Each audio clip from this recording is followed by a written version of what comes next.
안녕하십니까. 가지교회 고지만 목사입니다. 오늘은 복음 묵상 5번째 시간입니다.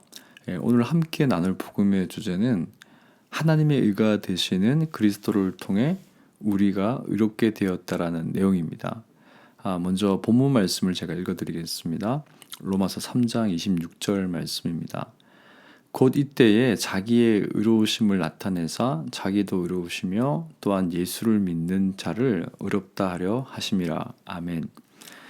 오늘 복음 묵상을 통해서 함께 나눌 말씀은 하나님의 의가 그 성경의 전체 주제라는 내용입니다. 그리고 그 하나님의 의가 가장 명확하게 드러난 곳은 예수 그리스도의 십자가이며 그 십자가를 통해서 하나님이 자신의 의를 이루시는 방법이 사랑과 공의라는 것을 우리에게 보여줍니다. 그리고 그 하나님의 의가 그리스도의 사랑과 공의를 통과하여 우리에게 주어졌다는 내용입니다. 먼저 하나님의 의에 대해서 나누겠습니다.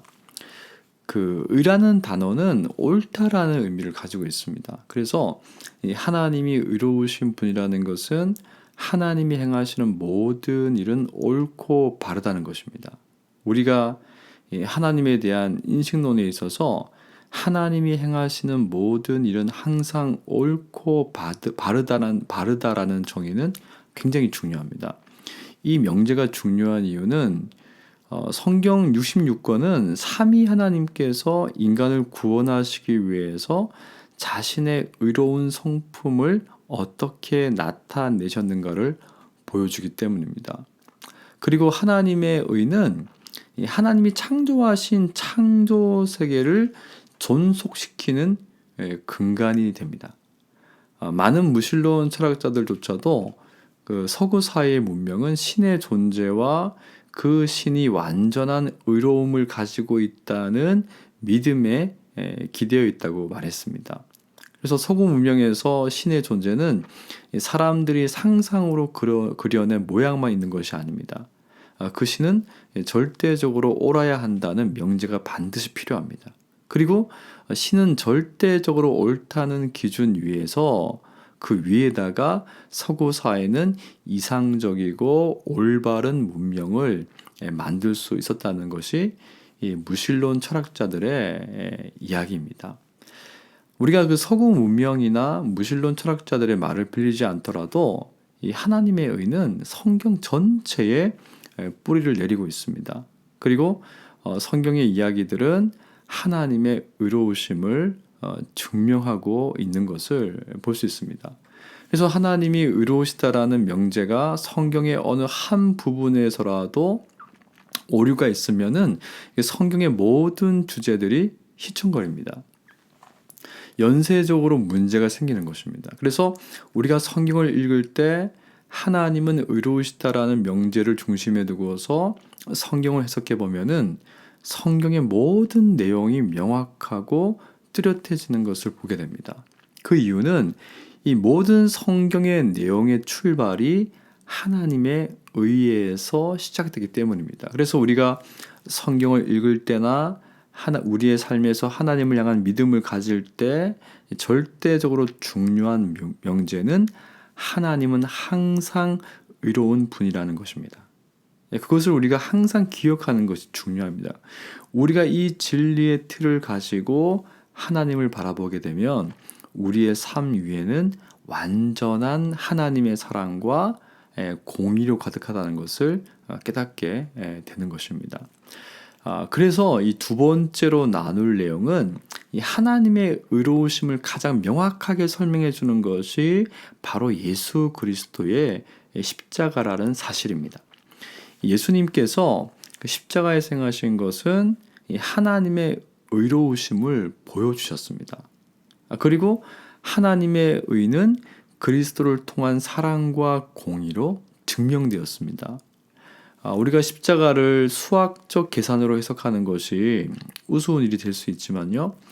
수학을 그 현상에 대한 완벽한 분석이라고 가정한다면 하나님의 의는 하나님의 사랑 플러스 하나님의 공의가 됩니다. 그리고 이 공식은 그리스도의 십자가는 하나님의 사랑 플러스 하나님의 공의로 정의할 수 있습니다. 그래서 그리스도의 십자가는 하나님의 의가 되는 것이고 하나님은 그리스도의 의를 우리에게 값없이 선물로 주셨습니다. 그렇다면 이 그리스도의 십자가에서 나타난 하나님의 공의와 사랑이라는 것은 무엇이겠습니까? 이것은 인간의 죄와 관련되어 있습니다. 창세기는 그 하나님과 아담 사이의 규율에 대한 이야기를 보여줍니다. 창세기에 따르면 아담은 하나님의 규율에 불순종하였고 하나님과 아담의 신뢰관계는 아담의 타락으로 파탄을 맞이합니다. 그 결과로 인간은 죄인이 되었고 죄의 결과로 죽게 된 것입니다.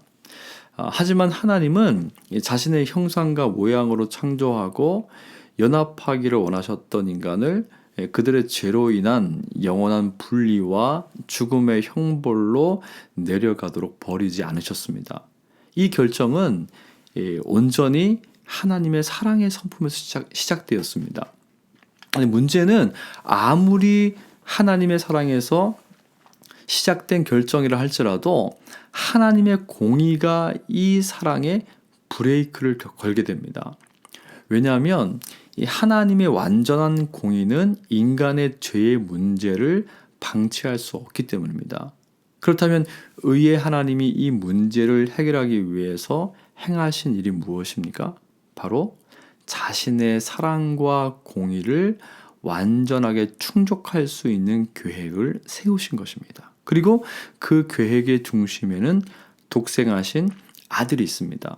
아무런 죄가 없으신 성자께서 희생을 치러야 할 아무런 이유가 없으신 그리스도께서 인간의 죄의 값을 대신 지고서 십자가에서 죽으셨습니다. 하나님은 우리를 완전한 자신의 사랑으로 이끄시기 위해서 자신의 완전한 공의를 아들에게 하나도 남김없이 쏟아 부으신 것입니다. 그래서 십자가는 하나님의 사랑과 공의가 되고 하나님의 의가 됩니다. 그리고 그리스도를 통한 십자가의 의를 우리에게 값없이 주심으로 누구든지 독생하신 아들이 행하신 그 사랑과 공의를 믿을 때 죄의 굴레에서 자유를 얻게 되는 것입니다. 왜냐하면 하나님의 의는 모든 만물을 붙드는 근본이고 우리가 그리스도를 통해서 그 의의 옷을 입게 되면 우리의 내면 세계에 새로운 영적 질서가 세워지기 때문입니다. 이전에는 죄와 죄의 형벌이 우리의 내면 세계를 지배했다면 이제는 그리스도의 사랑과 공의를 통해서 하나님의 의가 우리의 삶을 붙들고 있는 것입니다.